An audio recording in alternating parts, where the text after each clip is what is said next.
இருந்து உயர்த்துகிறார். யாவரும் சேர்ந்து வாசிப்போம்.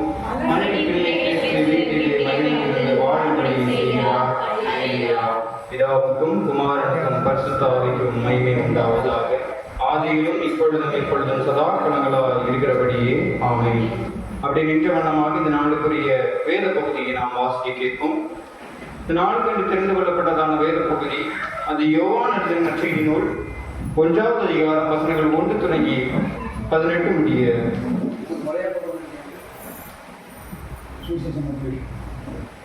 யோவான் எழுதின நற்செய்தி நூல் 1வது அதிகாரம் வசனங்கள் 1 தொடங்கி 18 முடிய.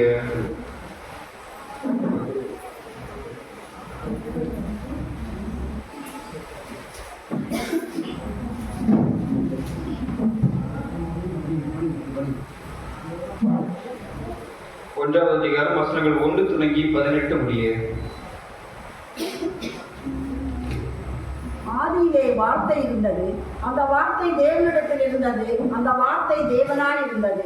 அவர் ஆதியிலே தேவனோடு இருந்தார். சகலமும் அவர் மூலமாய் உண்டாயிற்று. உண்டானதொன்றும் அவராலே அல்லாமல் உண்டாகவில்லை. அவருக்குள் ஜீவன் இருந்தது, அந்த ஜீவன் மனுஷனுக்கு ஒளியாய் இருந்தது. அந்த ஒளி இருளிலே பிரகாசிக்கிறது, இதனாலும் அதை பற்றி கொள்ளவில்லை. தேவனால் அனுப்பப்பட்ட ஒரு மனுஷன் இருந்தான், அவன் பேர் யோவான். அவன் தன்னால் எல்லாரும் விசுவாசிக்கும்படி அந்த ஒளியை குறித்து சாட்சியாக வந்தான். அவன் அந்த ஒளி என்ற அந்த ஒளியை குறித்து சாட்சி கொடுக்க வந்தவனாய் இருந்தான். உலகத்திலே வந்து எந்த மனுஷனையும் பிரகாசிக்கிற ஒளியே அந்த மெய்யான ஒளி. அவர் உலகத்தில் இருந்தால் உலகம் அவர் மூலமாய் உண்டாயிற்று. உலகமோ அவரை அறியவில்லை. அவர் தமக்கு சொந்தமானதினாலே வந்தார், அவருக்கு சொந்தமானவர்களோ அவரை ஏற்றுக்கொள்ளவில்லை. அவருடைய நாமத்தின் விசுவாசம் உள்ளவர்களாய் அவரை ஏற்றுக்கொண்டவர்கள் எத்தனை பேர்களோ அத்தனை பேர்களும் தேவனுடைய பிள்ளைகளாகும்படி அவர்களுக்கு அதிகாரம் கொடுத்தார். அவர்கள் வெப்பத்தினாலாவது மாம்ச சித்தத்தினாலாவது புருஷன்களின் சித்தத்தினாலாவது பிறவாமல் தேவனாலே பிறந்தவர்கள். அந்த வார்த்தை மாம்சமாகி கிருபையினாலும் சத்தியத்தினாலும் நிறைந்தவராய் நமக்குள்ளே வாசம் பண்ணினார். அவருடைய மகிமையை கண்டோ, அது பிதாவுக்கு ஒரே பேரானவருடைய மகிமைக்கு ஏற்ற மகிமையாகவே இருந்தது. யோவான் அவரை குறித்து சாட்சி கொடுத்து, எனக்கு பின்வருகிறவர் எனக்கு முன்னிருந்தவர், ஆகையால் அவர் என்னிலும் மேன்மை உள்ளவர் என்று நான் சொல்லியிருந்தேனே, அவர் இவர்தான் என்று சத்தமிட்டு கூறினான். அவருடைய பரிபூரணத்தினால் நாம் எல்லாரும் கிருபையின் மேல் கிருபை பெற்றோம். எப்படி எனில் நியாயப்பிரமாணம் மோசையின் மூலமாய் கொடுக்கப்பட்டது, கிருபையும் சத்தியமும் இயேசு கிறிஸ்துவின் மூலமாய் உண்டாயின. தேவனை ஒருவரும் ஒரு காலம் கண்டதில்லை. பிதாவின் மடியில் இருக்கிற ஒரே பேரான குமாரனே அவரை வெளிப்படுத்தினார் என்றால் என்பது. வாசிக்கும்படியாக கொடுக்கப்பட்டதான வேத பகுதியானது வாசித்து முடிந்தாயிற்று. கடவுளுடைய ஜீவனுள்ள வார்த்தைகளை வாசிக்கிறீர்களாம். அவர்கள் நம்முடைய விசுவாசத்தை பரிசுத்த அப்போஸ்தலர் விசுவாச பிரமாணத்தின் வழியாக பயபக்தியோடு அறிக்கை செய்வோம். பரலோகத்தையும் உலகத்தையும் படைத்த கடவுளை விசுவாசிக்கின்றேன். அவருடைய ஆண்டவருமாகிய இயேசு கிறிஸ்துவை விசுவாசிக்கின்றேன். இவர் பரிசுத்த ஆவியினாலே கர்ப்பத்தில் குறைந்து கன்னிமரிடத்தில் பிறந்து ஒன்றிய விழாதையில் பாடுபட்டு சிலுவையில் மனிதருக்கு பண்ணப்பட்டார். ஆதரத்தை விலகி 3ஆம் நாள் உயிர்த்தெழுந்தார். கருத்துக்கு ஏறி சகோதர பிதாவாகிய கடவுள் சிறைப்பட்டிருக்கிறார். அவ்விடத்திலிருந்து உயிர்த்தெழுந்து நியமித்திற்கு வருவார். பரிசுத்த ஆவியின் விசுவாசிக்கிறேன். பொதுவான பரிசுத்த கிறிஸ்தவ சபையும் பரிசுத்தமான ஐக்கியமும் பாவமன்னிப்பும் சரீரத்தில் நிச்சயமும் வாசிக்கின்றேன். ஆமென். யாவரும் வந்திருப்போம்.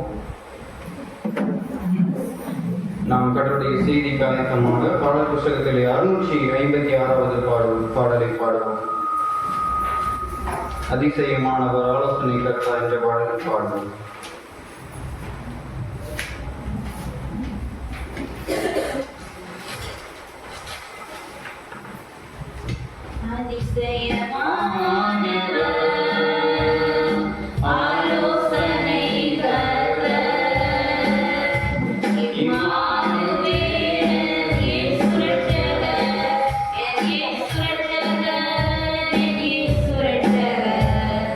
Immanuel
குமாரனும் உலக இரட்சகருமாக இருக்கிற இயேசு கிறிஸ்துவிடமிருந்தும் உங்கள் அனைவருக்கும் கிருபையும் சமாதானமும் நிறைவாய் உண்டாவதாக. ஆமென்.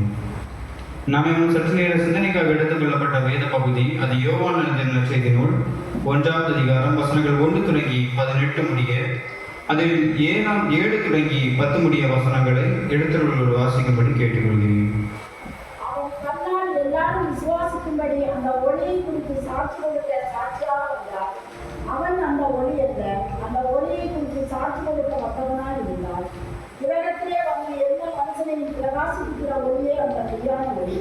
அவர் உலகத்தில் இருந்தால் உலகம் அவர் மூலமாய் உண்டாயிற்று, உலகமோ அவரை அறியவில்லை. தலையெழுத்து தீபம் செய்வோம். கிருபையும் சத்தியம் நிறைந்தவரை, இப்பொழுது வார்த்தையை கேட்கும்படி கடந்து வந்திருக்கிறோம். எங்கள் காதுகளையும் எங்கள் இருதயங்களையும் கடவுள் திறந்துள்ளாக.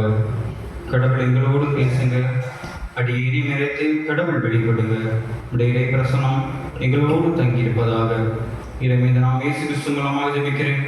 ஜீவனுள்ள நல்ல கடவுளே, ஆமென். கடவுளுக்குள் பிரியமானவர்களே, கிறிஸ்துமஸுக்கு முந்தைய ஒரு நல்ல நாளிலும் உங்கள் அனைவரையும் சந்திப்பதில் கர்த்தருக்குள் மகிழ்ச்சி அடைகிறேன். எல்லாரும் நல்லா இருக்கீங்களா? நல்லா இருக்கீங்களா?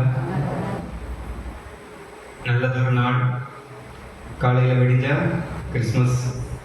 ஒரு அருமையான நேரத்துக்கு நடுவே நம்ம இங்கே கடந்து வந்திருக்கிறோம். கடவுளை ஆராதிக்கும்படி நாம் இங்கே கடந்து வந்திருக்கிறோம். இந்த நாளின் செய்திக்கு நேராக நாம் கடந்து செல்வோம். இந்த நாளிலும் கடவுளுடைய வசனம் நமக்கு வெளிப்படுகிற காரியம் என்னவென்றால், கடவுளுடைய வருகை சமீபமாக இருக்கிறது. கடவுள் வருகிறார். இதை மையமாக கொண்டு இன்றைய நாளுடைய இறை செய்தியை நாம் வைத்துக் கொள்ளப் போகிறோம். அன்புக்குரியவர்களே, வருகை என்பது ஒரு சாதாரணமான ஒரு காரியம் அல்ல. ஒரு வருகை என்பது சாதாரணமான காரியம் அல்ல. அந்த வார்த்தைக்கென்று ஒரு வல்லமை இருக்கிறது. இந்த வார்த்தைக்கென்று ஒரு பவர் இருக்கிறது. அந்த வார்த்தைக்கென்று ஒரு வல்லமை ஒன்று இருக்கின்றது. ஒரு கம்பெனியில் வேலை செய்யும் பொழுது அந்த தொழிலாளர்கள் தினமும் வேலை செய்வது போல தங்களுடைய முதலாளி வந்து நிற்கும் பொழுது அப்படி வேலை செய்வது இல்லை. இரண்டிற்கும் நிறைய வேறுபாடுகள் இருக்கும். அதே போல ஒரு பள்ளியிலே ஒரு ஆசிரியர் வகுப்பறையில் இருக்கும் பொழுதும் ஒரு ஆசிரியர் வகுப்பறையில் இல்லாத பொழுதும் அந்த வகுப்பறையினுடைய வித்தியாசங்களை நம்மால் கண்டுகொள்ள முடியும். அன்புக்குரியவர்களே, அதே போலதான் ஒரு வருகை இங்கே நடக்க இருக்கிறது. ஒரு வருகை இங்கே சமீபிக்க இருக்கிறது. அந்த வருகை நிமித்தமாக நடந்தது என்னவென்றால், இந்த உலகம் திருப்பி போடப்பட்டது.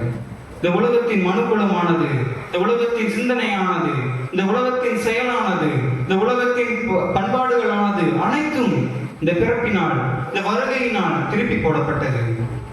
அந்த பிறப்பு யாருடைய பிறப்பு என்றால், இறைமகனாம் இயேசு கிறிஸ்துவின் பிறப்பாக இருக்கிறது. அன்புக்குரியவர்களே, வருகிற கிறிஸ்துமஸ் நாட்களிலே நாம் கடவுளை பற்றி படிக்க இருக்கிறோம். கடவுளுடைய வார்த்தையை கேட்க இருக்கிறோம். நம்முடைய இருதயங்களும் நம்முடைய காதுகளும் அதற்கு திறந்திருக்கிறதா என்று நாம் சிந்தித்து பார்க்க வேண்டும். ஒரு பணியாளர் அவருடைய முதலாளி வரும் பொழுது அவன் எவ்வளவு கன்னிங்கா இருப்பான், எவ்வளவு கூர்மையாக அவனை கவனிப்பான், எவ்வளவு நேர்த்தியாக அங்கே நடந்து கொள்வானோ, அதே போல நம்முடைய ஆண்டவராக இயேசு கிறிஸ்துவின் பிறப்பை நோக்கி நாம் கடந்து செல்கிறோம். நம்முடைய நடவடிக்கைகள், நம்முடைய செயல்பாடுகள் எந்த அளவுக்கு நேர்த்தியாக இருக்க வேண்டும் என்று நாம் சிந்தித்து பார்க்க வேண்டும். அன்புக்குரியவர்களே, இன்றைய காரியம் இதை அடிப்படையாக கொண்டே அமைகிறது. கடவுள் வருகிறார். கடவுள் பாலகனாக கன்னிமரியினிடத்தில் பிறக்கிறார். கன்னிமரியினிடத்தில் பிறந்தது மாத்திரமல்ல, 33 ஆண்டுகள் அவர் ஊழியம் செய்கிறார். அவர் ஊழியம் செய்தது நிமித்தமாக மனுக்குலம் ரட்சிக்கப்படுகிறது. கடவுள் யார், பிதா யார், கடவுளுடைய அன்பு என்ன என்று மனுக்குலம் உணர்ந்து கொண்ட தருணமே கிறிஸ்து இந்த உலகத்திற்கு வந்து வாழ்ந்த இந்த 33 ஆண்டுகள் நமக்கு காண்பிக்கிறது. அன்புக்குரியவர்களே, நாம் கிறிஸ்துமஸுக்கு நேராக கடந்து செல்கிறோம்.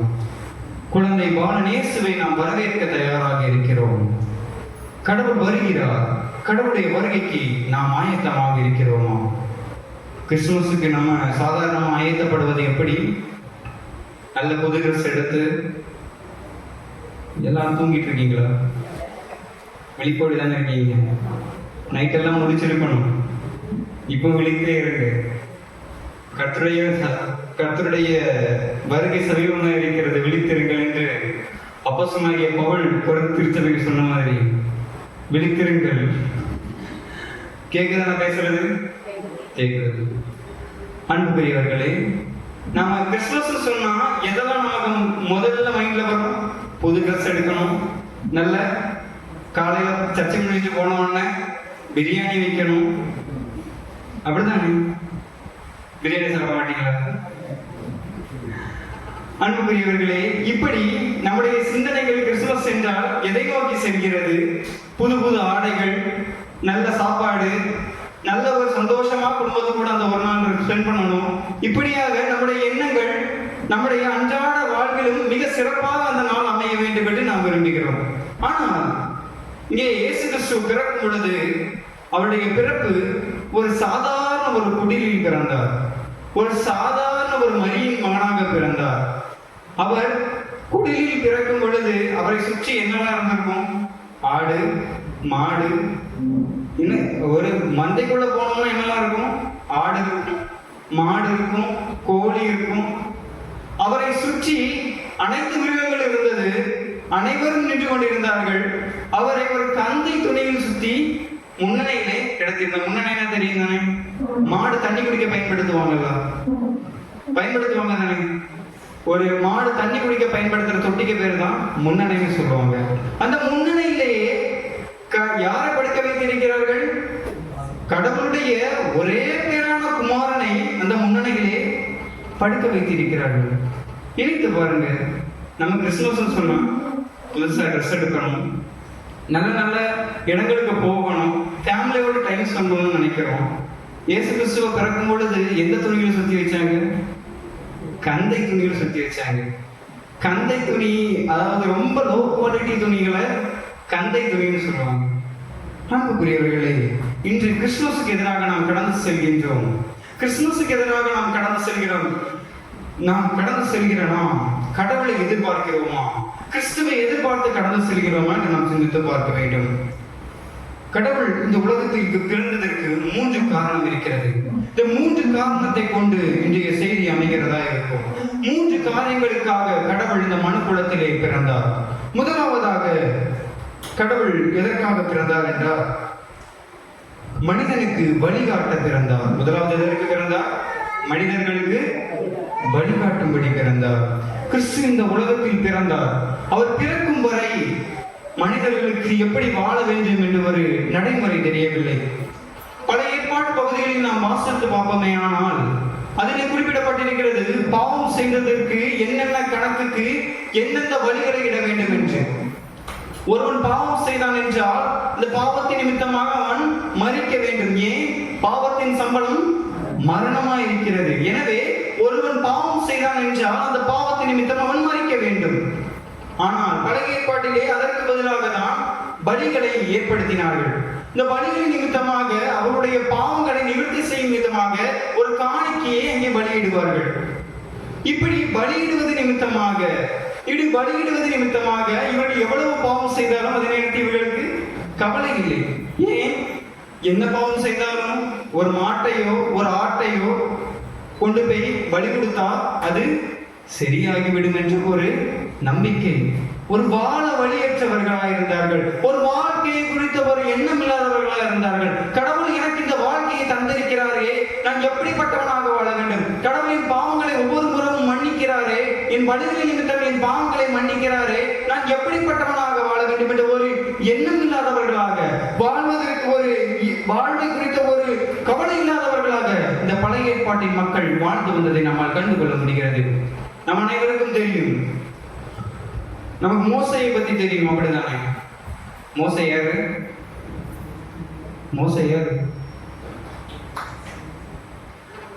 மோசை ஒரு தீர்க்கதரிசி. அது மட்டும் இல்லாமல் மோசை எந்த இடத்தை சார்ந்தவன்? அவன் இஸ்ரவேலர்களை சார்ந்தவன், அவன் எபிரேயர்களை சார்ந்தவன். மோசையை பற்றி நாம் பார்ப்போமேயானால், அவருடைய கதைகளை நாம் எடுத்து பார்ப்போமேயானால், மோசை கடவுள் அந்த கற்பாறையிலே காட்டு என்று கோலை நீட்டி என்று சொன்னதற்கு அவர் என்ன செய்தார்? அவர் அதை அடித்தார். அதன் விளைவாக என்ன நடந்தது? அவரால் கானான் தேசத்திற்கு செல்ல முடியாமல் போனது. அன்புக்குரியவர்களே, இந்த நாளிலும் நம்மிடத்தில் அநேக பாவங்கள் இருக்கின்றது. கிறிஸ்து இப்படி பாவத்தில் இருந்த மனிதர்களுக்கு வழிகாட்டும்படியே உலகத்திற்கு வந்தார். இப்படி வாழ தெரியாமல் திசையிட்டு திரிந்தவர்களுக்கு வழிகாட்டவே கிறிஸ்து உலகத்திற்கு வந்தார். எழுத்தர்கள் வாசிக்கவும் லூக்கா எழுதின நற்செய்திகள் 19வது அதிகாரம் 10வது வசனத்தை வாசியுங்கள். லூக்கா 19வது அதிகாரம் 10வது வசனம். இழந்து போனதை தேடவும் ரட்சிக்கவே மனுஷகுமாரன் வந்திருக்கிறார். இழந்து போனதை தேடவும் ரட்சிக்கவுமே மனுஷகுமாரன் வந்திருக்கிறார். அவர் இழந்து போனதை தேட வந்தார். அவர் இழந்து போனவைகளை ரட்சிக்க வந்தார். காணாமல் போனதை தேட வந்தார். அன்புக்குரியவர்களே, நாம் எதை இழந்து போனோம் என்றால் நம்முடைய பரிசுத்தத்தை இழந்து போனோம். நம்மை நாமே இழந்து போனோம். பாவத்தின் நிமித்தமாக நம்மை நாமே இழந்து போனோம். அதை தேடவே, அதை ரட்சிக்கவே கிறிஸ்து உலகத்திற்கு வந்தார். அதை ரட்சிக்கவே கிறிஸ்து இந்த உலகத்திற்கு வந்தார். நாம் திசை மாறி திரிந்து கொண்டிருந்தோம்.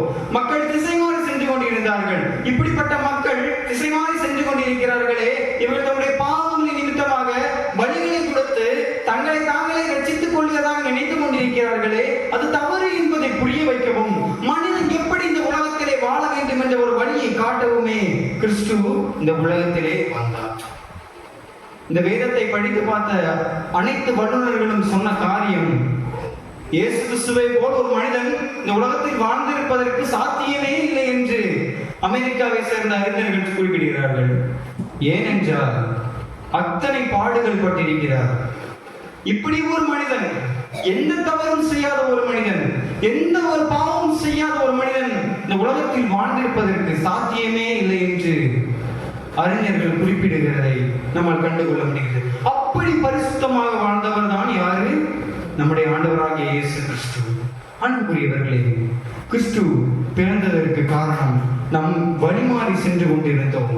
நாம் வழிமாறி போய் சென்று கொண்டிருந்தோம். வழிமாறி போன மக்களுக்காக நீங்கள் பலியிடுவதை, நீங்கள் பலியிட வேண்டாம், நீங்கள் இனி பலியிட வேண்டாம் என்று தன்னைத்தானே பலியிடுவதற்காக, தன்னைத்தானே சிலுவையில் ஏற்றுவதற்காக, உங்கள் மனுக்குலத்திற்கு மொத்த ரட்சிப்பையும் தன்னுடைய இரத்தத்தினாலே பெற்றுத் தருவதற்காக தான் கிறிஸ்து இந்த உலகத்திற்கு வந்தார். அவர் நம்முடைய பாவங்களுக்காக மரித்தது நிமித்தமாக தான் இன்று நாம் ரட்சிக்கப்பட்டிருக்கிறோம். நாம் பாவம் செய்கிறோம், அனுதினம் பாவம் செய்கிறோம். கடவுளிடத்திலே வந்து கடவுளை என்னை மன்னித்து விடும் என்று சொல்கிறோம். கடவுள் நம்மை மன்னிக்கிறார். எது நிமித்தமாக மன்னிக்கிறார்? அவருடைய இரத்தத்தின் நிமித்தமாக மன்னிக்கிறார். அவர் நமக்காகப்பட்ட பாடுகள் நிமித்தமாக மன்னிக்கிறார். அவர் நமக்காக அறையப்பட்ட ஆணிகள் நிமித்தமாக நம்மை மன்னிக்கிறார். அன்புக்குரியவர்களே, நாம் எப்படி வாழ்ந்து கொண்டிருக்கிறோம்? இயேசு கிறிஸ்து நமக்கு ஒரு வழியை காண்பித்திருக்கிறார்.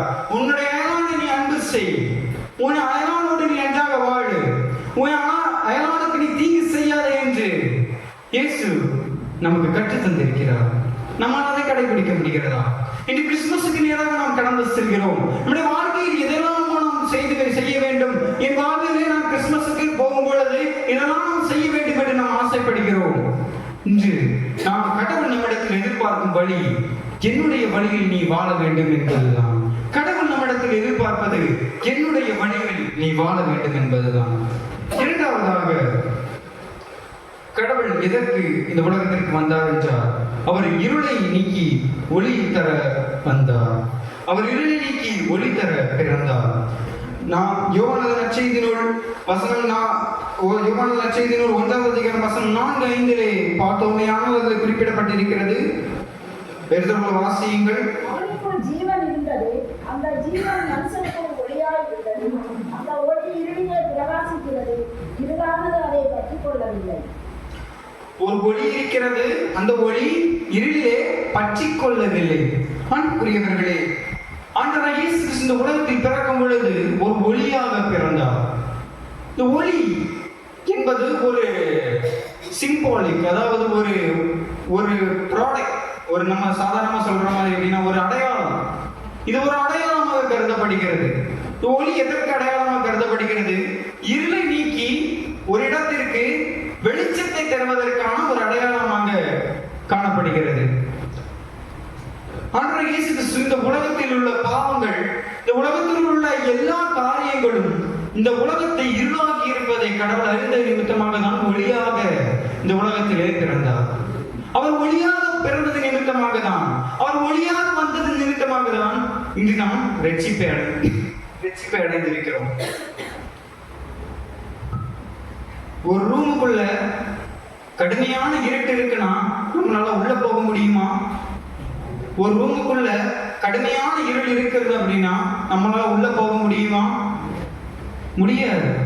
நமக்கு என்ன தேவை? அந்த இடத்துல ஒரு வெளிச்சம் தேவை.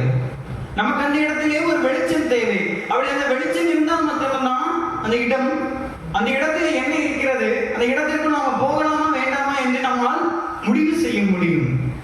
அன்புக்குரியவர்களே, இந்த உலகமும் அப்படித்தான் இருந்தது. இந்த உலகத்தில் வாழ்கிற மனிதர்களுக்கு, இந்த உலகத்தில் வாழ்கிற மனிதர்களுக்கு எப்படி வாழ்வது, எப்படி நான் இந்த உலகத்தில் பிழைப்பது, எப்படி நான் கிறிஸ்துவை ஏற்றுக்கொள்வது, நான் எப்படி பரலோகத்துக்கு செல்வது, நான் எப்படி இந்த பாவங்களை விட்டு மாறுவது என்று தெரியாமல் திக்கற்று நின்ற மக்களுக்கு தான் கிறிஸ்து பாலகனாக பிறந்தார். அவர் பாலகனாக பிறந்தார். நம்முடைய யோவான் ஸ்நானகர் சொல்லுகிறார், இருளானது எல்லா மனிதர்களுக்குள்ளும் பிரகாசிக்கிறது. அவர் எல்லா மனிதர்களுக்குள்ளும் பிரகாசிக்கிறவராக இருந்தார். இயேசு கிறிஸ்து எப்பொழுது இந்த உலகத்தில் பிறந்தாரோ அந்த சமயமே எல்லாம் இங்கே ஒளி உண்டாயிற்று. இந்த உலகத்திற்கு ஒளி உண்டாயிற்று. அன்புக்குரியவர்களே, இந்த உலகம் படைக்கும் பொழுது நாம் ஆதியாகமம் புஸ்தகத்தை நாம் எடுத்து பார்த்தோம். ஆதியாகமம் 1ஆம் அதிகாரம் அதிலே 1ஆம் வசனத்திலிருந்தே பார்த்தோம். ஆதியிலே வார்த்தை அந்த ஆதியாகமம் புஸ்தகத்திலே முதலாவது பார்த்தோமே என்றால் அதிலே குறிப்பிடப்பட்டிருக்கிறது, முதலாவது உருவாக்கப்பட்டது என்ன? வானத்தையும் பூமியும். இரண்டாவது வெளிச்சம் உண்டாகட்டும். இரண்டாவது படைப்பில் நடந்தது என்ன? வெளிச்சம் உண்டாகட்டும் என்று குறிப்பிடுகிறார். அன்புக்குரியவர்களே, படைப்பின் காரணியிலே வெளிச்சம் என்பது மிகவும் முக்கியமான ஒன்று. இருளை நீக்கிற ஒரு வெளிச்சமா இருக்கிறது. இன்று நாம் கிறிஸ்துமஸை கொண்டாடி கொண்டிருக்கிறோம். இந்த கிறிஸ்துமஸிலே நாம் நம்முடைய வீடுகளையோ அல்லது நம்முடைய தெருக்களை அலங்கரிக்க வேண்டும் என்றால் சீரியல் லைட்ட போடுறது ஒரு வழக்கம், ஸ்டார்ஸ போடுறது ஒரு வழக்கம். நல்ல வெளிச்சமான இடத்துல கொண்டு போய் ஒரு ஸ்டார் லைட்டை போட்டு போடுங்க. அதுல எந்த பிரயோஜனமாக இருக்கா? ஒரு வெளிச்சமான இடத்துல ஒரு சீரியல் லைட்டை கொண்டு போய் தொங்க விட்டீங்கன்னா அதுல எந்த பிரயோஜனமாக இருக்கா? எந்த பிரயோஜனமே இல்லை. ஏன்? அந்த இடத்திலே ஒளி ஆல்ரெடி இருக்கிறது. அந்த இடத்திலே ஏற்கனவே ஒளி இருக்கிறது. ஒளி எங்கே பிரகாசிக்கும்? இருளில் தான் ஒளி பிரகாசிக்கும். இது நாம் கிறிஸ்தவர்களாக இருக்கிறோம். நாம் கிறிஸ்துவை ஏற்றுக்கொண்டிருக்கிறோம். இது நாம் கிறிஸ்து பிறப்புக்கு நேராக செல்கிறோம். ஒளியான கிறிஸ்து நமக்காக வந்தார். அவர் இருளில் தான் வந்தார். அவர் பாவத்தின் நடுவில் தான் வந்தார். பாவமான மக்களுக்காக தான் வந்தார். இது நாம் கிறிஸ்தவர்களாக இருக்கிறோம். நம்ம எத்தனை பேர் நம்மோடு பயணிக்கிற மக்கள், நம்மோடு கிறிஸ்துவை அறியாத மக்களுக்கு கிறிஸ்துவை அறிவிக்க முடிகிறது? கிறிஸ்துவை எத்தனை பேரால் அறிவிக்க முடிகிறது? நம்மிடத்தில் ஒரு ஒளி இருக்கிறது. யோவான் ஸ்நானகர் சொல்கிறார், எல்லா மனிதனுக்குள்ளும் ஒரு ஒளி இருக்கிறது. அந்த ஒளி நமக்குள்ளே பிரகாசித்துக் கொண்டிருக்கிறது. நாம் எப்பொழுது கிறிஸ்துவை அறிந்து கொண்டோமோ, கிறிஸ்து எப்பொழுது நம்மை அறிந்து கொண்டாரோ அந்த நேரத்தில் இருந்து அந்த ஒளி நமக்குள்ளே பிரகாசித்துக் கொண்டிருக்கிறது. பிரகாசிக்கும் ஒளியை கிறிஸ்துவை அறியாதவர்களுக்கு கொண்டு சேர்க்கும் பொழுதுதான் அவர்கள் வாழ்விலும் ஒரு ஒளி தெரியும். அவர்கள் வாழ்விலும் ஒரு வெளிச்சம் வரும். அவர்கள் பிரச்சனையிலும், அவர்கள் கஷ்டத்திலும், அவர்கள் கண்ணீரிலும், அந்த பாடுகளின் மத்தியிலும் கிறிஸ்துவின் வெளிச்சம் அவர்களை விட்டு நீங்காதிருக்கும். நம்ம இன்று நன்மைகளை பெற்றிருக்கிறோம். நாம் கிறிஸ்துவிடத்திலிருந்து, கடவுளிடத்திலிருந்து அநேக ஆசீர்வாதங்களை பெற்றிருக்கிறோம். நாம் கடவுளிடத்திலிருந்து அநேக காரியங்களை பெற்றிருக்கிறோம். நம்ம எத்தனை பேர் நாம கூட இருக்கிறவங்களுக்கு அதை பகிர்ந்து கொள்ள முடிகிறது? நான் கடவுளை ஏற்றுக்கொண்டேன், நான் கிறிஸ்துவை அறிந்து கொண்டேன், அதன் நிமித்தமாக என் வாழ்க்கை இப்படி மாறி இருக்கிறது என்று எத்தனை பேரால் சாட்சி பகிர முடியும்? அன்புக்குரியவர்களே, கடவுளை நம்முள் இருக்கிற கடவுளை, நம்முள் வெளிச்சமாக இருக்கிற கிறிஸ்துவை நாம் பிறருக்கு அறிவிக்கும் பொழுதுதான் அதனுடைய மதிப்பு கூடும். ஒரு தங்கத்தை நீங்க உங்க வீட்டுகளே வச்சுக்கிட்டீங்கன்னா அதனுடைய மதிப்பு நீங்க வெளியே கொண்டு போய் காட்டினாதான் தெரியும். நீங்க அதனுடைய மதிப்பை ஒரு கொள்ளக்கூட்ட கொண்டு போய் கொடுத்தாதான் அதனுடைய மதிப்பு தெரியும். ஒரு வைரத்தை நீங்க உங்க வீட்டிலேயே கீழே கிடந்து எடுத்த வைரத்தை உங்க வீட்டுக்குள்ளேயே வச்சுக்கிட்டீங்க அப்படின்னா அதனுடைய மதிப்பு உங்களுக்கு மட்டும்தான் தெரியும். அதனுடைய மதிப்பு என்னன்னு உங்களுக்கு முழுசாவும் தெரியாது. நீங்க அதை கொண்டு போய் கொள்ளங்கிட்ட கொடுக்கும் பொழுதுதான், நீங்க மற்ற மக்கள்கிட்ட அதை பத்தி விசாரிக்கும் பொழுதுதான் அதனுடைய மதிப்பு என்னன்னு நமக்கு தெரியும். அதே போலதான் அன்புக்குரியவர்களே, கிறிஸ்துவை நாம் அறிந்திருக்கிறோம், நாம் ஒளியை பெற்றிருக்கிறோம், நம்முடைய வாழ்க்கை வெளிச்சமாக இருக்கிறது, நாம் வாழ்கிற இடம் வெளிச்சமாக இருக்கிறது, நம்முடைய வாழ்க்கையின் எல்லா காரியங்களும் வெளிச்சமாக இருக்கிறது. ஆனால் உங்களுடைய அயானை நீங்க திரும்பி பாருங்க, அவனுக்கு கடவுளை பற்றி ஒன்றும் தெரியாது. அவருக்கு கடவுளை அவர் அறிந்திருக்க மாட்டார். அவரிடத்திலே அந்த ஒளி இருக்காது, அவருடைய வாழ்க்கையிலே அந்த ஒளி இருக்கிறாது. நாம் என்ன செய்ய வேண்டும்? கிறிஸ்தவர்களாக இருக்க நாம் ஒளியை பகிர வேண்டும். முதலாவது நாம் என்ன பார்த்தோம்?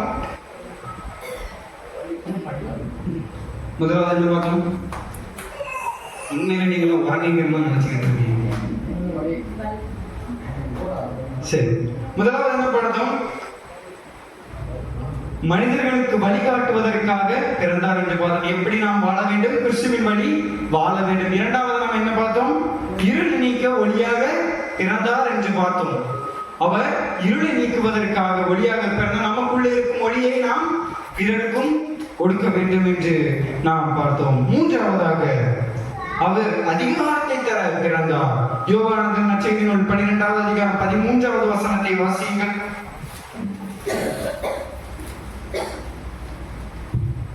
யோவான் 12வது அதிகாரம் 13வது வசனம். முன்தோலைகளை பிடித்துக் கொண்டு அவருக்கு எதிர்கொண்டு போகும்படி புறப்பட்டது. ஓசன்னா, கர்த்தருடைய நாமத்தினால் வருகிற இஸ்ரவேலின் ராஜா தோற்கடிக்கப்பட்டவர் என்று ஆர்ப்பரித்தார். மன்னிக்கணும். 1வது அதிகாரம் 13வது வசனத்தை வாசியுங்கள். அவர்கள் இரத்தத்தினாலாவது மாம்ச சித்தத்தினாலாவது புருஷனுடைய சித்தத்தினாலாவது பிறவாமல் தேவனாலே பிறந்தவர்கள். அன்புக்குரியவர்களே, கடவுள் தம்முடைய அதிகாரத்தின்படி அவர் தம்முடைய அதிகாரத்தை கொடுக்கும்படி இந்த உலகத்திலே பிறந்தார். அவர் தம்முடைய அதிகாரத்தை கொடுக்கும்படி இந்த உலகத்திலே பிறந்தார். என்ன அதிகாரம்? கடவுள் நமக்கு என்ன அதிகாரத்தை கொடுக்கும்படி இந்த உலகத்திலே பிறந்தார்? நாம் வாசித்த பகுதிகளை நாம் சிந்தித்து பார்ப்போமே ஆனால், யோவான் நற்செய்தியில் 1வது அதிகாரம் அதனுடைய பகுதியில் நாம் வாசித்து பார்ப்போமே ஆனால், அவரை விசுவாசிக்கிறவரோ அவர்களுக்கு அவருடைய பிள்ளையாகும்படி அவர்களுக்கு அதிகாரம் கொடுத்தார். தம்முடைய பிள்ளையாகும்படி அவர்களுக்கு அதிகாரம் கொடுத்தார். அன்புக்குரியவர்களே, கிறிஸ்து நம்மை பிள்ளைகளாக்கும்படி, நம்மை பிள்ளைகள் என்று அதிகாரம் கொடுக்கும்படி, நம்மை பிள்ளைகள் என்று அடையாளப்படுத்தும்படி தான் உலகத்திலே பிறந்தார்.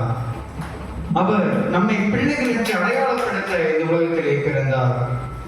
அடையாளப்படுத்துவது என்பது ஒரு சின்ன விஷயம் அல்ல. ஏன் சின்ன விஷயம் அல்ல என்றால், நாம் பழைய ஏற்பாட்டு பகுதிகளில் வாசித்து பார்த்தா தெரியும். அதிலே பிதாவானவர், பரிசுத்தமானவர், மகாபரிசுத்தமானவர், அவர் முன்பாக எவராலும் நிற்க முடியாது. மோசே ஒரு முறை, கடவுளை நான் உம்மை பார்க்க வேண்டும், கடவுளை நான் உம்மை முகமுகமாய் தரிசிக்க வேண்டும் என்று சொல்கிறார். அந்த நேரத்திலே அங்கே என்ன நடக்கிறது? கடவுள் சொல்கிறார், நீ என்னை முகமுகமாய் பார்ப்பாயேயானால் என் மகிமை நிமித்தம் நீ இறந்து போவாய். அதன் நிமித்தமாக நான் கடந்து செல்கிறேன், நீ என்னுடைய முதுகு பகுதியின் பிரசனத்தை மட்டும் பார்த்துக் கொள்ளு என்று இங்கே மோசேக்கு கடவுள் சொல்லுவார். கடவுள் கடந்து போல் செல்லும் பொழுது, அவன் மலை உச்சியில் இருக்கும் பொழுது, 40 நாட்கள் அவன் சினாய் மலை உச்சியில் இருக்கும் பொழுது, கடவுள் கடந்து செல்லும் பொழுது கடவுளுடைய முதுகை மட்டும் யார் பாப்பா? மோசே பார்ப்பார். அன்புக்குரியவர்களே, பழைய ஏற்பாட்டு பகுதியிலே நாம் வாசித்து பார்த்தா தெரியும், கடவுளுடைய முன்பாக எவரும் நிற்பதற்கு பயப்படுவாங்க. கடவுளுடைய சமூகத்திற்கு செல்வதற்கு பயப்படுவாங்க. ஏன்? கடவுளுடைய பிரசனம் அப்படிப்பட்டது. நாம் பாவம் செய்து நம் கரைப்படைந்த கைகளோடு கடவுளுடைய பலிபீடத்திற்கு சென்றோமே என்றால் உயிரோடு திரும்ப முடியாது. பழைய ஏற்பாட்டு பகுதிகளிலே இந்த பாஸ்டர்ஸ் இப்ப கேட்டிருக்காங்கல்ல, ஒரு அங்கியில ஒரு கயிறு மாதிரி, அந்த போட்டிருக்கக்கூடிய அந்த கயிறுக்கு ஒரு அர்த்தம் இருக்கிறது. அதுக்கான அர்த்தம் என்ன தெரியுமா? பழைய ஏற்பாட்டு பகுதியிலே இப்ப போதகரை சுத்தி அந்த கயிறால கெட்டி ஒரு பெரிய கயிறு இருக்கும். அவர் அப்பதான் பலிபீடத்துக்குள்ள அனுப்புவாங்க. ஏன்? அங்கே செல்பவர் உயிரோடி வருவாரான்னு தெரியாது. அவர் போய் ரொம்ப நேரம் ஆயிடுச்சு, அவர் வரவே இல்லை அப்படின்னா அந்த கயிறை பிடிச்சி இழுப்பாங்க, அவருடைய உடல் மட்டும் வெளியே வரும். அவ்வளவு பரிசுத்தமான கடவுள், அவ்வளவு மகா பரிசுத்தமான கடவுள். இப்படிப்பட்ட மகா பரிசுத்தமான கடவுளிடத்திலே பாவம் செய்தோம் என்றால் என்ன நடக்கும்? நமக்கும் கடவுளுக்குமான தூரம் அதிகரித்து கொண்டே சென்றது. நமக்கும் கடவுளுக்குமான தூரம் அதிகரித்து கொண்டே சென்றது. கடவுள் ஆதாமையும் ஏவாளையும் படைக்கும் பொழுது நமக்கு ஆதியாகமம் புத்தகத்தில் வாசிப்பது தெரியும். கடவுள் அவர்களோடு உட்கார்ந்து உரையாடினார், அவர்களோடு அவர் உலாவினார். பின்பாக இப்போ அதுக்கப்புறமா நடந்த காரியங்களும் பார்க்கும் பொழுது மனுக்குலம் பாவம் செய்து பிரிந்து சென்று அவர்கள் கடவுளை விட்டு வழிவிலகி சென்றது நிமித்தமாக கடவுளுக்கும் மனிதனுக்குமான உறவு முறிய ஆரம்பித்தது. கடவுளுக்கும் மனிதனுக்குமான உறவு முறிய ஆரம்பித்தது. இதன் நிமித்தமாக மனுக்குலம் அழிவை நோக்கி சென்று கொண்டிருந்தது.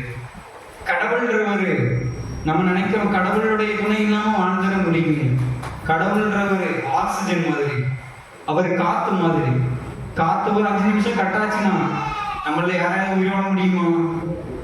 உயிர் வாழ முடியுமா? அதே போலதான் கடவுள்.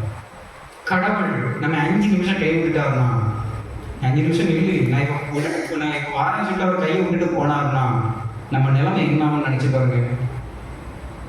இப்ப நம்ம ஒரு இடத்துக்கு போறோம், கடவுளே எனக்கு இந்த இடத்த பத்தி ஒன்றும் தெரியாது, என்ன கையை பிடிச்சி கூட்டிட்டு போங்கன்னு உங்க அப்பா கிட்ட சொல்றீங்க.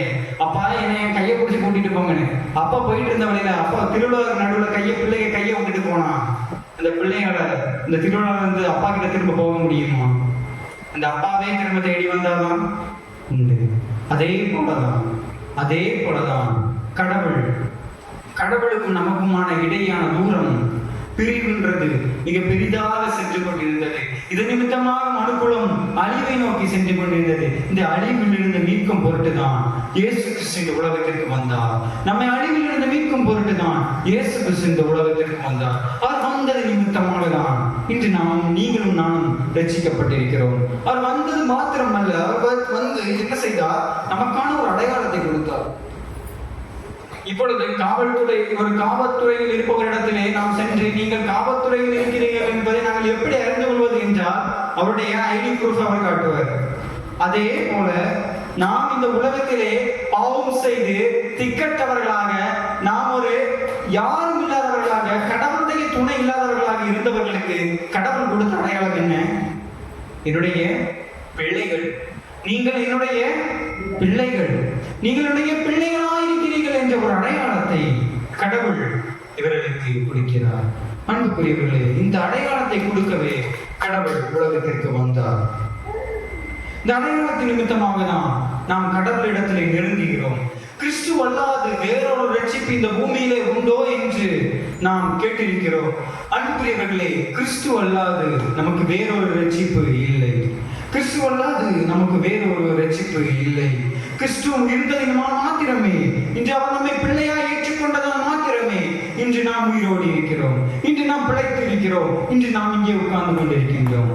அன்புக்குரியவர்களே, நாம் கடவுளுடைய பிள்ளைகளாக இருக்கின்றோம். நாம் கடவுளுடைய பிள்ளைகளாக இருக்கின்றோம். கடவுளை நாம் ஏற்றுக்கொண்டால் மாத்திரமே, கடவுளுடைய வழி வாழ்ந்தால் மாத்திரமே, கடவுளுடைய வெளிச்சத்தை நாம் பகிர்ந்தால் மாத்திரமே அவருடைய பிள்ளை என்ற ஒரு அடையாளத்தை நாம் தக்க வைத்துக் கொள்ள முடியும். அவருடைய பிள்ளை என்ற ஒரு அடையாளத்தை நாம் தக்க வைத்துக் கொள்ள முடியும். நம்ம எத்தனை பேர் அதை செய்கிறோம்? கடவுளை எத்தனை பேர் நமக்குள்ளே ஏற்றுக்கொள்கிறோம்? கடவுளை எத்தனை பேர் நம்முடைய வழிகளிலே மாற்றிக்கொள்கிறோம்? கடவுளுடைய வழியை நாம் எத்தனை பேருக்கு நாம் பகிர்கிறோம்? நாம் சிந்தித்து பார்க்க வேண்டும். அன்புக்குரியவர்களே, நாம் கிறிஸ்து பிறப்புக்கு நேராக சிந்தித்தோம். இன்று நாம் 3 காரியங்களை சிந்தித்தோம். என்னவா சிந்தித்தோம்? முதலாவது என்னது? மனிதர்களுக்கு வழிகாட்டும்படி கடவுள் வந்தார். இரண்டாவது, இருளை வெளிச்சமாக மாற்ற பிறந்தார். மூன்றாவதாக, அதிகாரத்தை தர வந்தார். அன்புக்குரியவர்களே, இந்த 3 காரியங்களுக்காக கிறிஸ்து வந்தார். இந்த 3 காரியங்கள் நடத்துவதற்காக கிறிஸ்து வந்தார். இன்று உங்களிடத்திலும் என்னிடத்திலும் கடவுள் எதிர்பார்ப்பது, நாம் கடவுளுடைய வழி வாழ வேண்டும், நாம் கடவுளுடைய வெளிச்சத்தை பகிர வேண்டும், நம்முடைய பிள்ளையாய் வாழ வேண்டும், நம்முடைய பிள்ளையாய் வாழ வேண்டும். நாம் அவருடைய பிள்ளை என்ற ஒரு அடையாளத்தை பெற்றிருக்கிறோம். நாம் கடவுளுடைய பிள்ளை என்ற ஒரு அடையாளத்தை பெற்றிருக்கிறோம். அந்த அடையாளத்திற்கு ஏற்றவர்களாக நாம் வாழ வேண்டும். அந்த அடையாளத்துக்கு ஏற்றவர்களாக நாம் வாழ வேண்டும். இப்படிப்பட்ட ஒரு வாழ்க்கை தாமே கடவுள் உங்களுக்கும் எனக்கும் தந்தருவதாக. ஆமே. எல்லா புத்திக்கு மேலான தெய்வீக சமாதானம் உங்கள் இருதயங்களையும் உங்கள் சிந்தனைகளையும் கிறிஸ்து இயேசுவுக்குள்ளாக காத்து வழிநடத்தி காப்பதாக. ஆமே.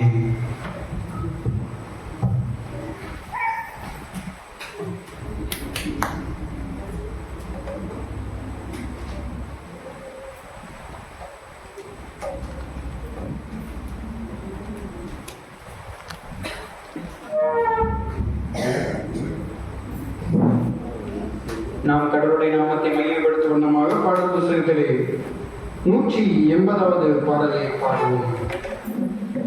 அற்புதம் பாரீரோடு அதிசயம் கேளு இந்த பாடலை பாடுவோம். இந்த பாடல் பாடும் பொழுது கடவுளுக்கு என்று காணிக்கை சேகரிக்கப்படும். 180வது பாடல்.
நாம் யாவரும் கண்களை மூடி படைக்கப்பட்ட காணிக்கைகளுக்காகவும் ஜெபிப்போம்.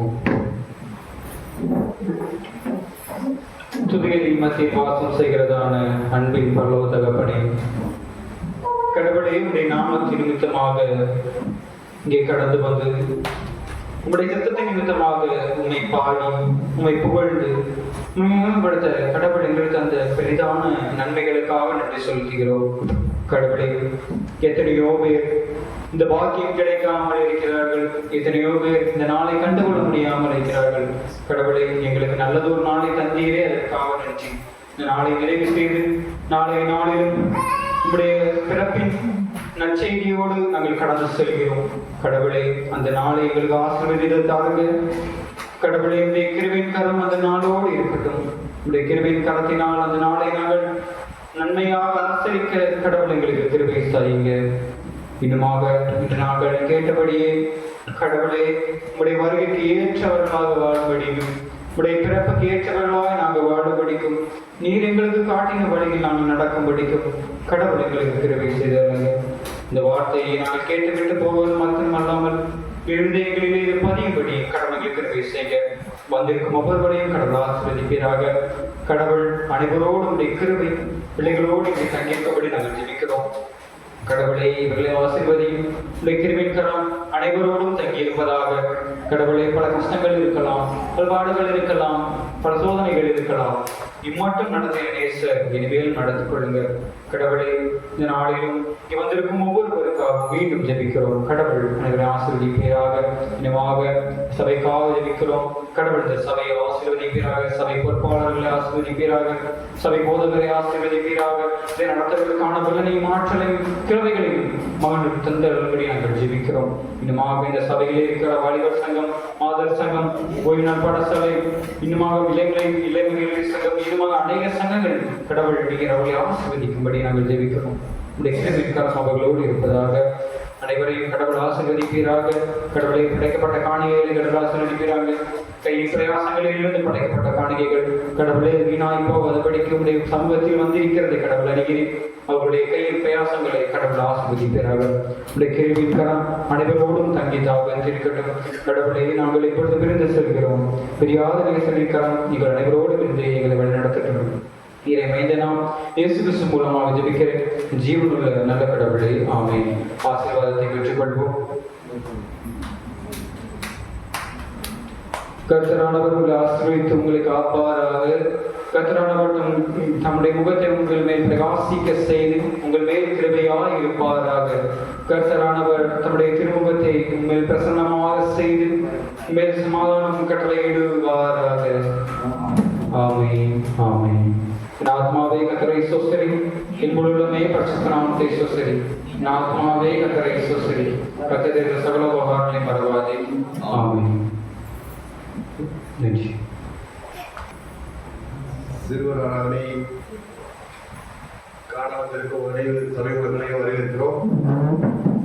முதலாவதாக ஞாயிறு பள்ளி குழந்தைகள் உங்களை மகிழ்விக்க தயாராக இருக்கின்றனர். முதலில் நடனம் ஜோவிகா ஜோரி அசைந்தது என்ற பாடல்.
நன்றி.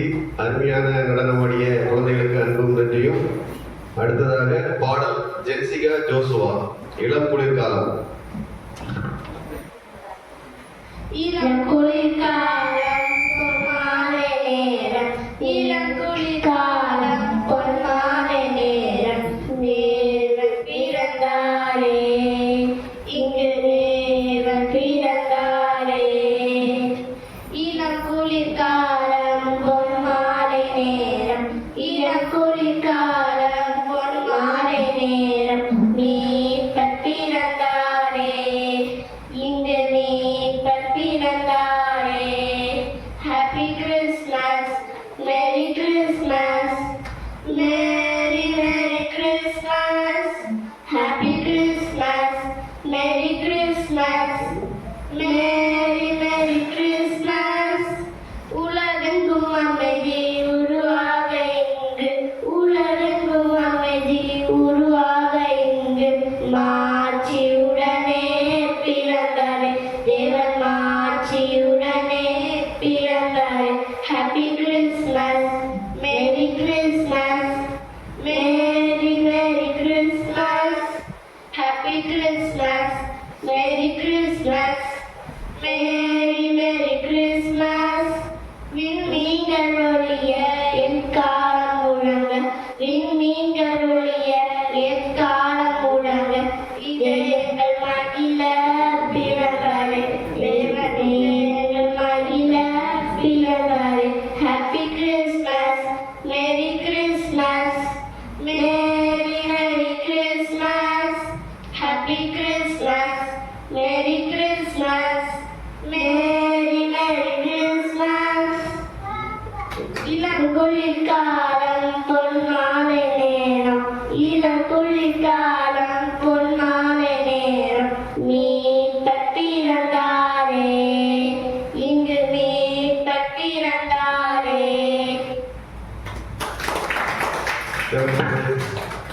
கிறிஸ்து பிறப்பின் பாடலை வழங்கிய குழந்தைகளுக்கு நன்றி. அடுத்ததாக பாடல் ஜோ புரூக்ஸ், விண்ணிலே மேடம்.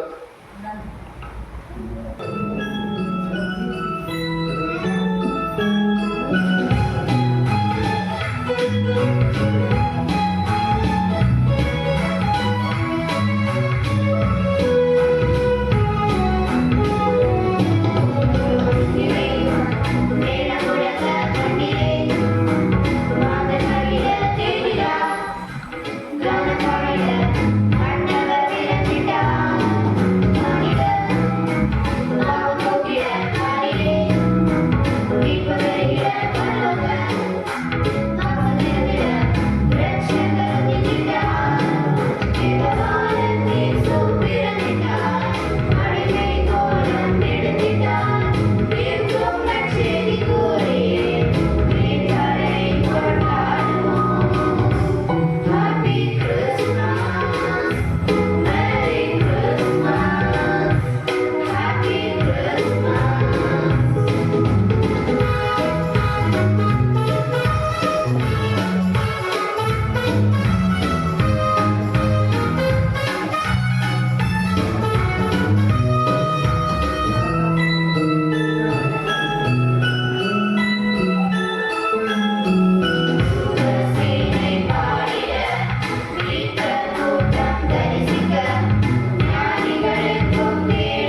அடுத்ததாக குழு நடக்கும்.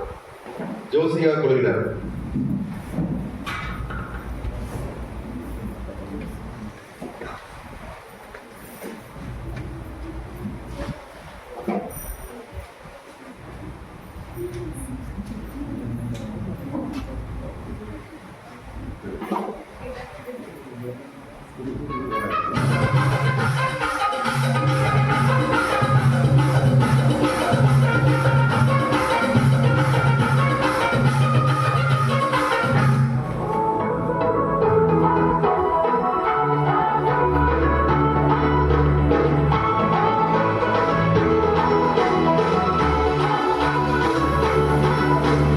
அற்புதம், அதிசயம் இந்த ஆண்டு நடக்க போகுது.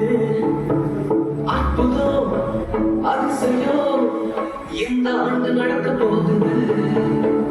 கவலைப்படாத, கவலைப்படாத, கவலைப்படாத, கவலைப்படாத.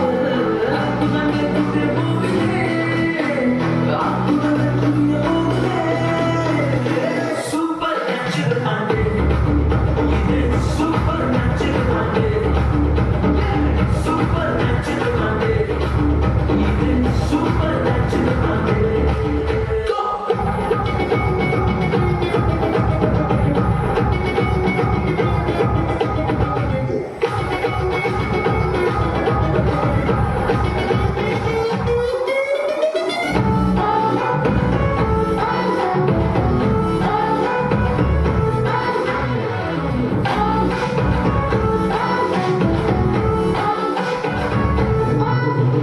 தேவராஜ்யம் பேச்சில் இல்ல, தேவராஜ்யம் கருத்தில் உள்ளதே. தேவராஜ்யம் பேச்சில் இல்ல, தேவராஜ்யம் கருத்தில் உள்ளதே. தேவேராத வாக்குத்தத்தங்கள், தேவேராத வாக்குத்தத்தங்கள் அவர்கள் தான் நடக்க போகுதே. அவர் உன் கண்கள் பார்க்க போகுதே. சூப்பர் நேச்சுரல் ஆண்டு. Supernatural Monday. Supernatural Monday. Supernatural Monday.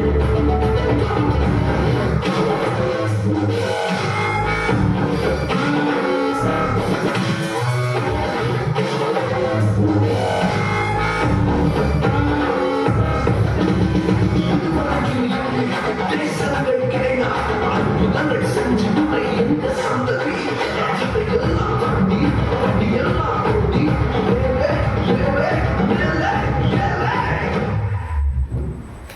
அருமையான மனதை வாங்கிய குழந்தைகள் நிறுத்தி அடுத்ததாக ஞாயிற்றுப்பள்ளி குழந்தைகள் வசனம் சொல்லுதல்.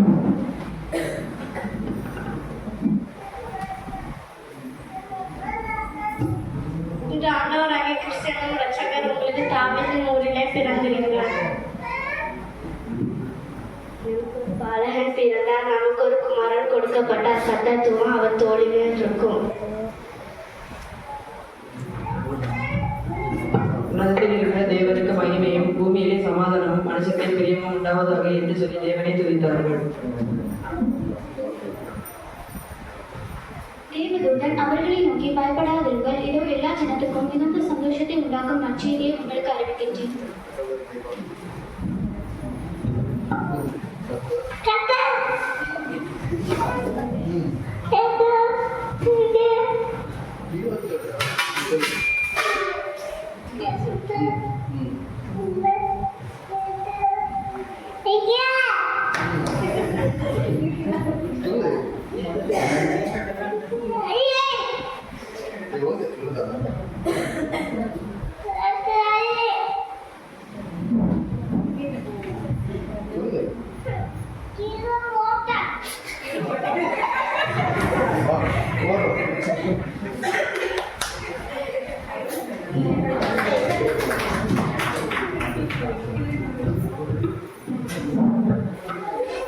நாமம் அதிசயமானவர், ஆலோசனை கர்த்தர், மகிமையுள்ள தேவன், நித்திய பிதா, சமாதான பிரபு எனப்படும்.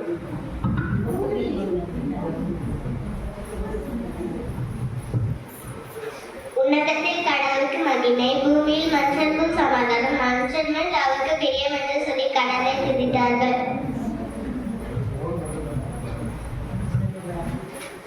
இன்று கர்த்தராகிய கிறிஸ்து என்று இரட்சகர் உங்களுக்கு தாவீதின் ஊரே பிறந்திருக்கிறார். பிள்ளையை துணிகளில் சுற்றி முன்னணி படக்க எதிர்க்க காண்பீர்கள். இது உங்களுக்கு அடையாளம். இது கர்த்தராகிய கிறிஸ்து என்ற இரட்சகர் உங்களுக்காக தாவீதின் ஊரே பிறந்திருக்கிறார். அவ்வளவுதான். நன்றி. அடுத்ததாக பாடல் ரோஹித் குழுவினர்.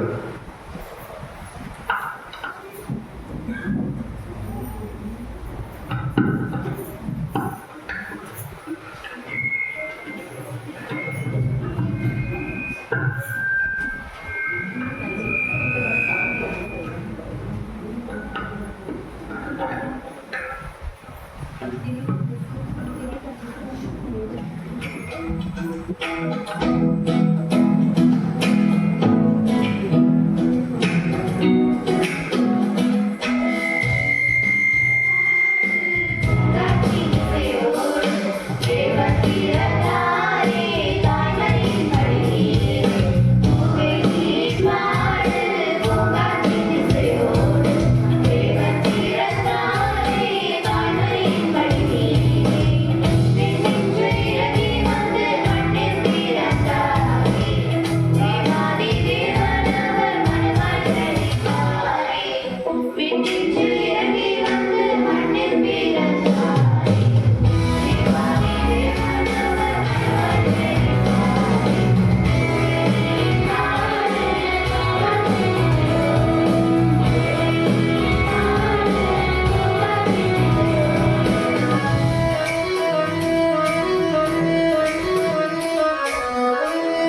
அடுத்ததாக பாடல் கலாகாலங்கள்.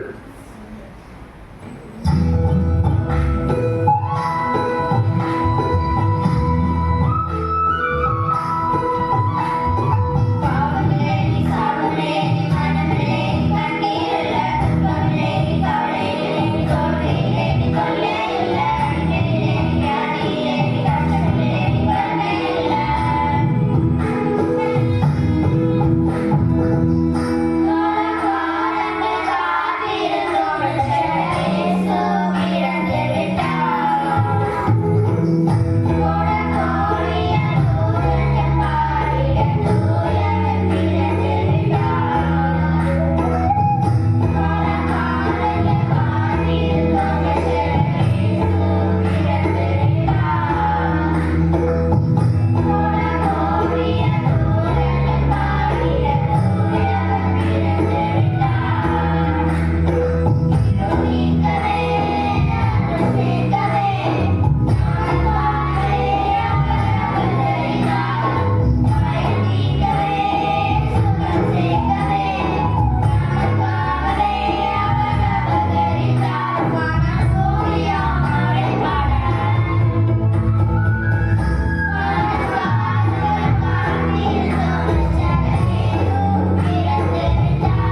Wesley Joshua Jessica.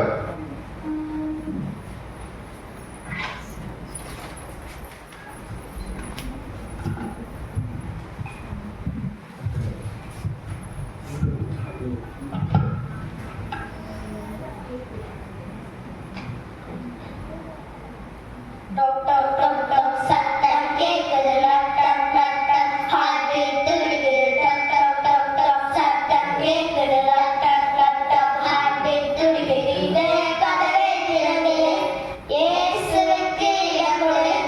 இதய கதவை திறந்து உன் இயேசுவுக்கு இடம் கொடு. உன்னை மாற்றிடுவார், உன் வாழ்வை மாற்றிடுவார். உன்னை மாற்றிடுவார், உன் வாழ்வை மாற்றிடுவார். Holy, holy, holy, உன் life எல்லாமே ஜாலி.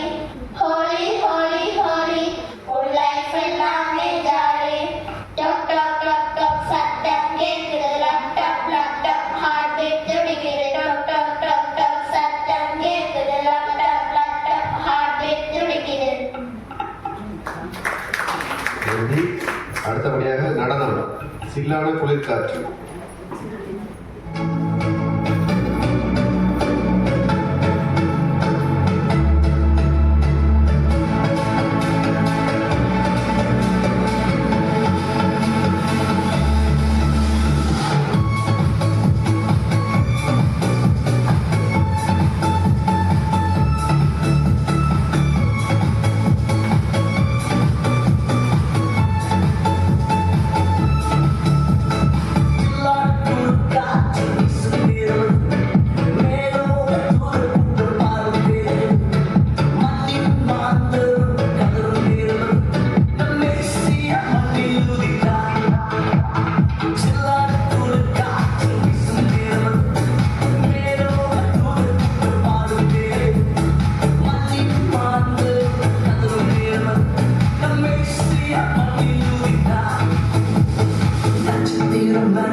Monday, May,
அடுத்தது நடனம், தேனீக்கள் கூட்டங்களே.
இவ்வளவு நேரம் பாடல்கள் மற்றும் நடனம் மூலமாக சபையோரை மகிழ்வித்த ஞாயிறுபட்டிய குழந்தைகளுக்கு நன்றி.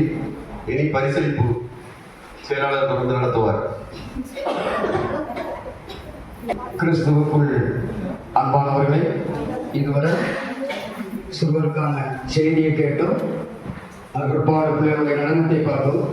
ஒரு வருஷமாக ஓய்நாள் பாடசாலை சார்பாக பிள்ளைகள் ஒழுங்காக வந்தவர்கள் அந்த பிள்ளைகளுக்கு சபையின் சார்பாக கௌரவிக்கும் விதமாக பரிசுகள் வாங்கப்பட்டிருக்கிறது. முதலாவது ஓய்நாள் பாடசாலை பிள்ளைகளுக்கான பரிசு ஜோவிகா.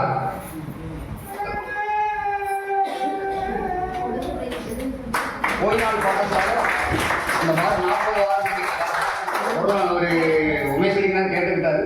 எல்லாம் பேசியாச்சு. அதனால சொல்லி கொடுத்தாலும் பரிசுகள் கூப்பிடும் போது அந்த பரிசு இது வந்து ஓய்நாள் பாடசாலை ஒரு வருஷம் படித்தாங்க இல்லை, அந்த பிள்ளைகளுக்கான பரிசு ஜோலி.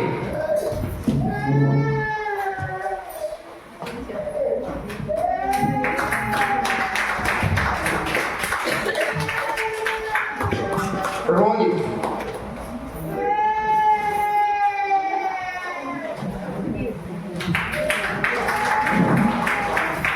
ஜோசுவா.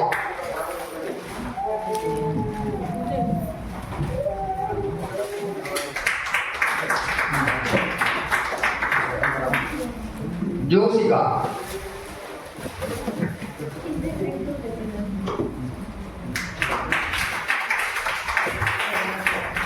ஜாய்ஸ்.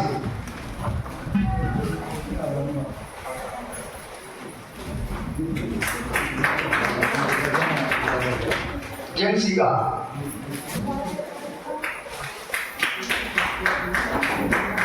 ஜெனிபர்.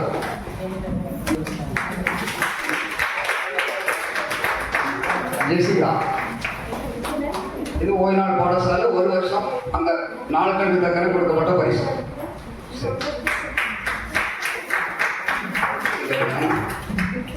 ஆசிரியர் Jenitha.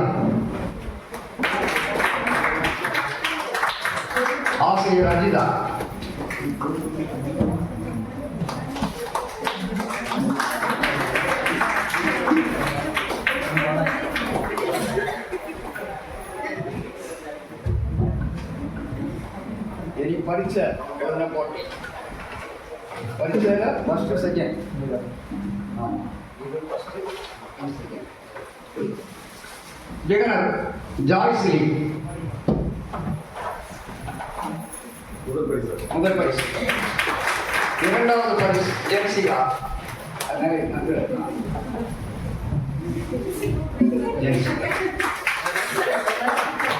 Primary first prize Josika. இரண்டாவது பரிசு ஜோசுவா.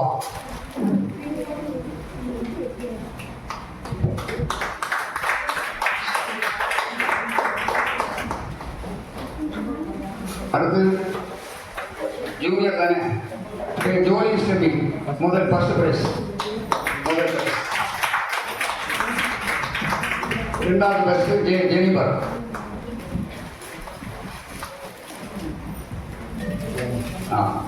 இன்டர்மீடியட் முதல் பரிசு பிஜே ஜோதிகா.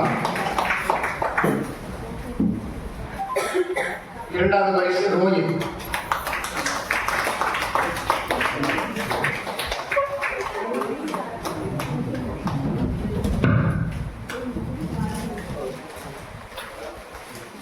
அதில் படிச்சுக்கிறதுல ஒரு ஆறுதல் பிரைஸ் ஜெசிகா.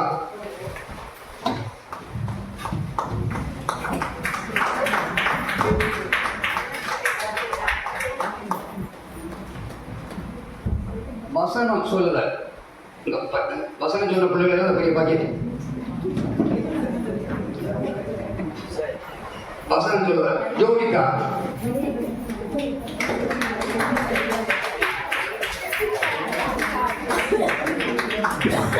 வசனம் சொன்ன பிள்ளைகள் ஜோலி.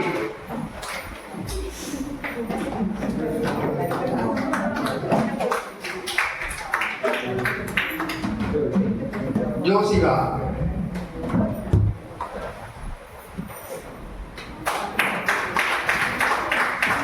சென்சிகா ஜென்சிகா.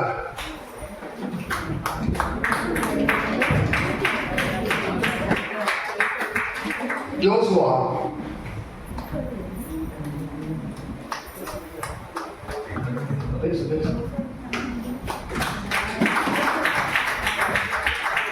ரோஹித்.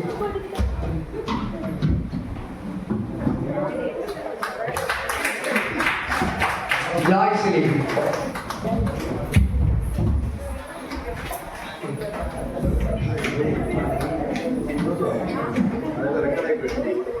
ஜெனிபர்.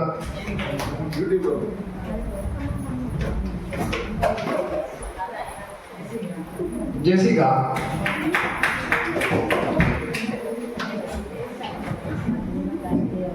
ஒரு வசனம் சொல்றது பாஸ்டருடைய மகனுக்கு வரல தனியாக சரி.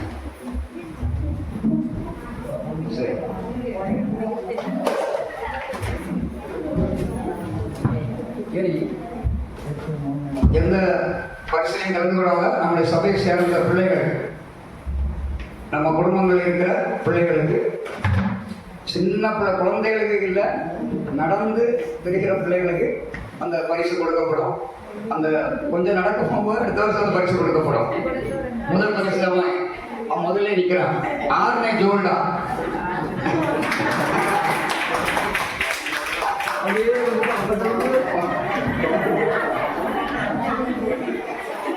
சரி, அடுத்தது ஜெனிசா.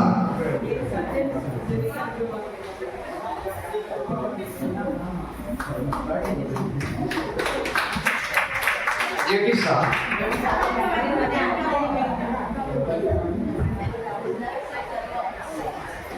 Mercy. Mercy. Ann Jennifer.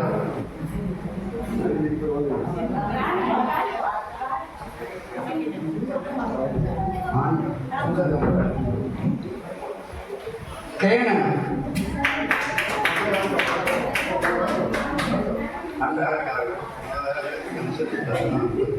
Canon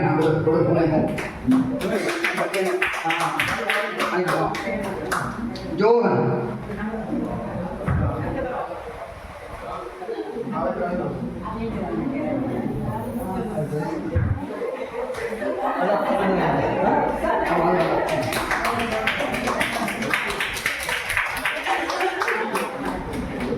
ஈஸியா செய்யாது.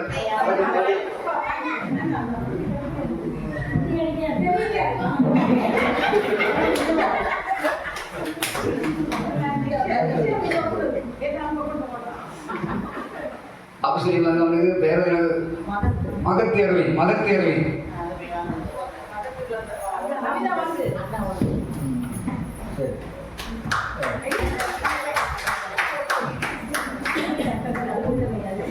அடுத்தது விஷயங்கள் தனபாலில்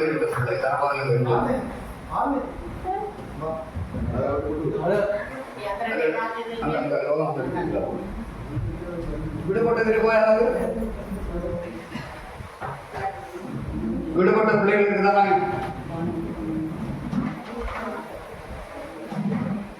இல்ல அது நாளைக்கு பார்த்துக்கலாம். விடுபட்ட பிள்ளை கொடுக்கலாம். கமிட்டியில் சொன்னா போதும். ஆமா பரிசீலிக்க ஒரு பரிசைக்கு கொடுக்க பாரு ஒன்று இருக்குது. அடுத்தது மாதர் சங்கத்தின் சார்பாக மாதர் சங்கங்களுக்கு பரிசு கொடுக்கப்படும். வந்த பார்வையில் உங்களுக்கு தெரியாத முதல்ல எல்லாரும் கேட்டுக்கிட்டாங்க. ஆமாம் சொல்லியாச்சு. அதனால சொல்லவில்லை. அவரவர பேர் கூட வர அந்த பரிசை வருகை தகுந்த பரிசுக்கு அதை வாங்கி செல்லப்படுகிறது. முதல் திருமதி சரோஜா,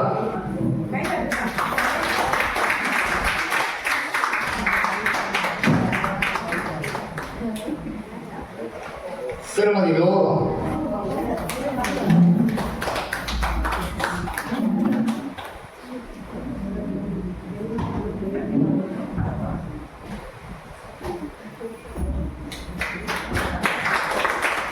திருமதி பேபி அலெக்சாண்டர்,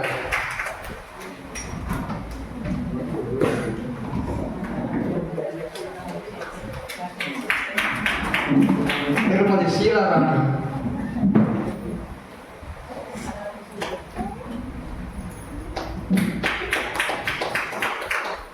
திருமதி கீதா,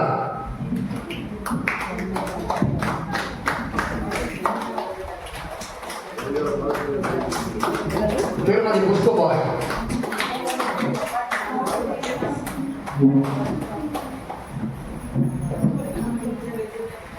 திருமதி சித்ரா குமார்,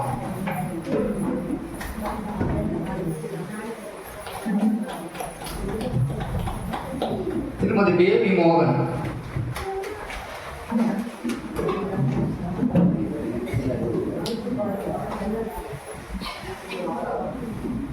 திருமதி சத்யவதி,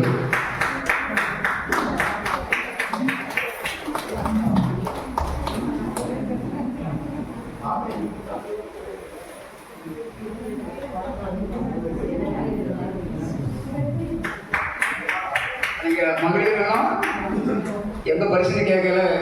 எம் ராணி மட்டும் கொடை வாங்கி கேட்டது. அதனால எம் ராணி அவர்களுக்கு எம் ராணி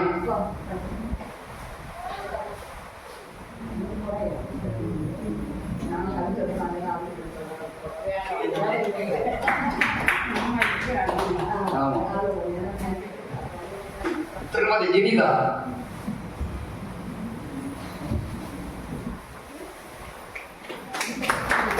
திருமதி அமிதா,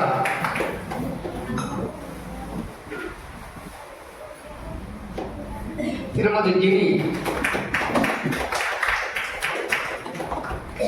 திருமதி சோனியா ஜெகபால்,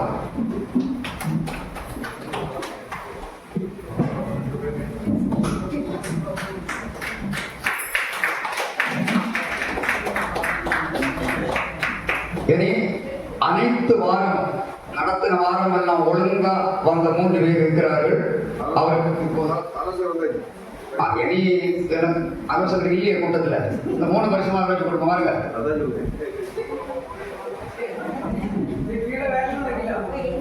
உங்களை தேடி தேடி ஓடணும். உங்களை காணல.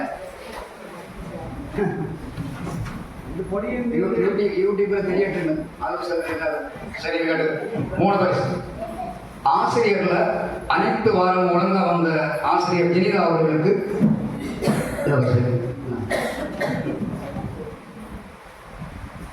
சிறப்பு பரிசு. ஓய்நாள் பாடசாலை அனைத்து வாரங்களும் வந்த ஜோவிகாலுக்கு பரிசு.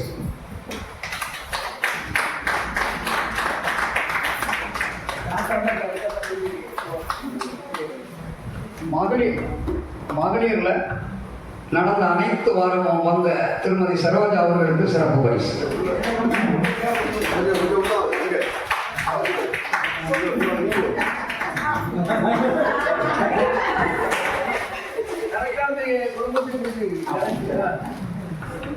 பரிசுகள் கொடுக்கப்பட்டது. என்னால் செயலாளர்னால நீங்கள் வாங்கி கொடுக்கணும்னு சொன்னாலும் என்னால் முடிந்ததை செலெக்ஷன் பண்ணி நான் வாங்கி தந்துருக்கிறேன். குறைகள் இருக்கலாம், அல்லது இல்லை அடுத்த வருஷம் நான் தான் உங்கள்கிட்ட சொல்கிறது ரூபாய்க்கு உங்கள்கிட்ட தந்துடலாம், நீங்கள் வாங்குங்கன்னு. இன்னும் அது பராதி வரும் என்று சொன்னதுனால என்னால் முடிஞ்ச என்னை தேர்வு பண்ணி பரிசுகளை வாங்கியிருக்கிறேன். அதில் நீங்கள் கொடுத்த ரேட்டு கொண்டும் நீங்கள் தந்த ரேட்டு கொண்டும் பரிசு இருக்காது. அந்த ரூபாய்க்கு எனக்கு பரிசு இருக்காது. அதனால் அந்த விலை மதிப்புகள் கூட இருக்குது கொஞ்சம் எல்லாம் அதை கொடுத்துருக்குறோம். சபையின் சார்பாக வசனம் சொல்கிறது பிள்ளைகள் நல்லா சொல்லுங்கள், சிறப்பு பரிசுகள் தரப்படும். அதனால் சோர்ந்து போகாதுங்க. வசனம் சொல்லுதானாலும் சரி, ஓய்வு நாள் பாடசாலை வருகையும் சரி, எல்லாத்துக்கும் ஒழுங்காக இருங்க.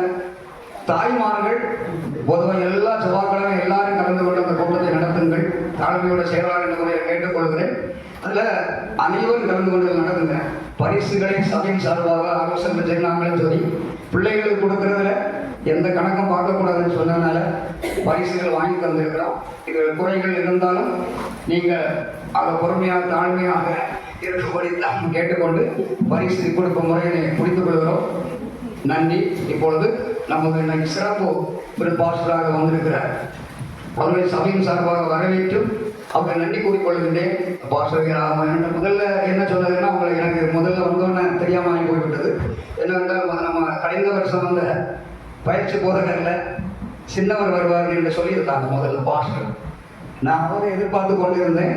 ஆனால் அவங்க நான் பாஸ்டர் சொன்னாலும் அவங்க முதல்ல அவங்கள தெரியாமல் நான் யாரென்று அனுப்பிவிட்டேன். பாஸ்டர் அவர்களை சொன்னார்கள். அவர்களை சப்சா வரவேற்று உங்களை நன்றியும் கொடுக்கிறோம். சரி, நன்றி. எல்லா முறை முடிந்தது. இனி உங்களோட ப்ரோக்ராம் ஃபிக்ஸில் வந்தாலும் நடக்கும். அவர் என்னன்னு தெரியாது. அதனால் உங்களுக்கு இழந்த வாலிபர் சங்கத்தின் சார்பாக உணவுகள் செய்து வைக்கப்பட்டிருக்கிறது. எல்லாரும் அதை அறிந்து செல்லுமாறு தாழ்மையோடு கேட்டுக்கொள்கிறேன்.